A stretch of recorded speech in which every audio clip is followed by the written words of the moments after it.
This is the front of our yard, and we have a very small patch of grass, which I absolutely love. Unfortunately, we had a sprinkler break, and Roger, my hard-working guy, is spending his Saturday morning fixing it. So he's got a new sprinkler head, and that sprinkler shoots over there to this corner, so you can see this corner struggling here. But it's early spring and everything's waking up, so we still got time. It's gonna do fine. But I wanted to talk about our grass a little bit because we are trying to utilize everything on our property for a good purpose. And so to do that, we don't use any pesticides or herbicides. We don't do weed and feed. We do a commercial organic fertilizer. Roger will put that on here a couple times a year. And then he'll also put, what's it called, Roger? You're talking about gypsum. Gypsum. And then he'll also take a bag of gypsum and spread that on here to try to keep the soil loosened up a little bit, because like we've talked about before, we have a lot of clay soil. And anyhow, so he'll do that a couple of times a year, and it keeps it nice and green. And it's not completely weed free. We get a lot of dandelions, but I don't really care.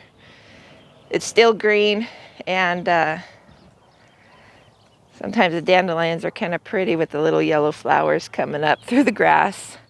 But anyways, what we do with these grass clippings is we spread them loosely around plants, and that creates a kind of a mulch, and they'll dry out and help retain moisture.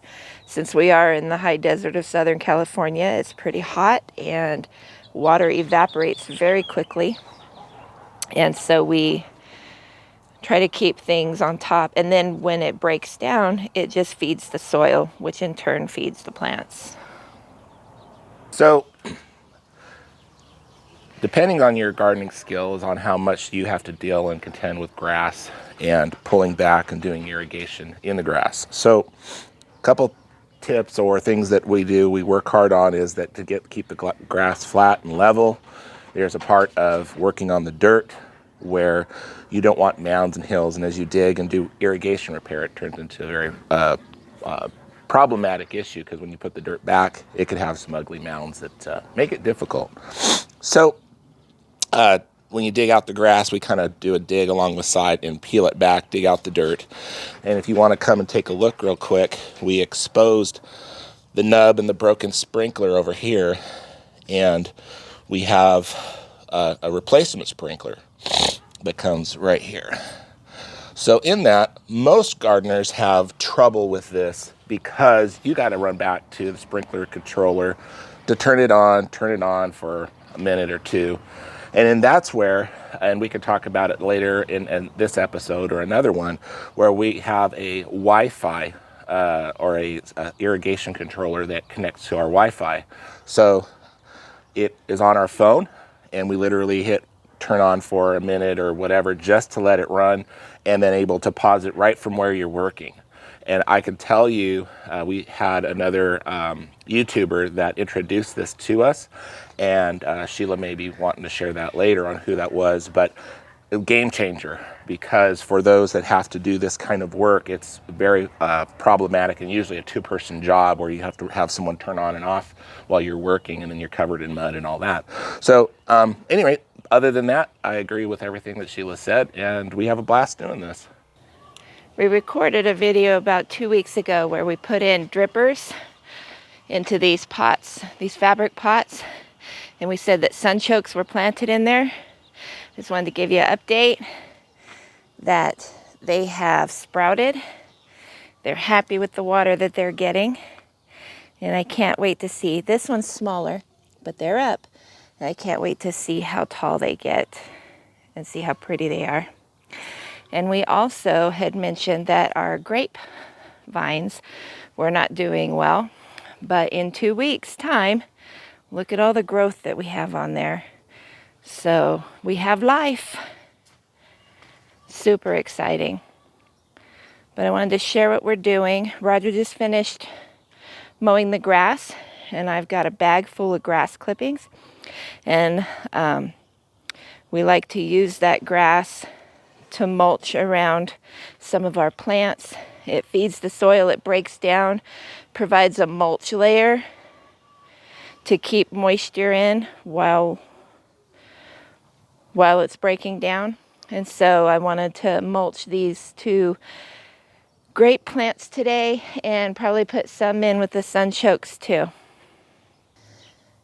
And this is what it looks like when I'm all done. I don't make the grass clippings too thick because I want them to break down and dry easily to create that mulch. Oh, the sprinklers are going, or not the sprinklers, the drip line. And so you can see that coming out. I'm going to move this over here a little more away from the base of the plant. But I think that these grapevines are really going to enjoy having the extra nutrition around the base. And then I also put some around the sunchokes. And as it breaks down, it'll give the soil more nutrition.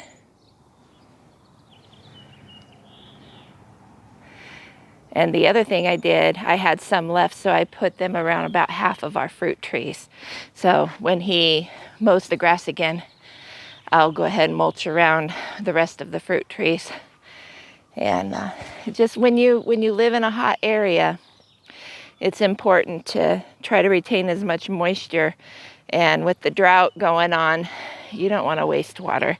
If you're going to water, you want it to stay down there with the plants and make good use of it.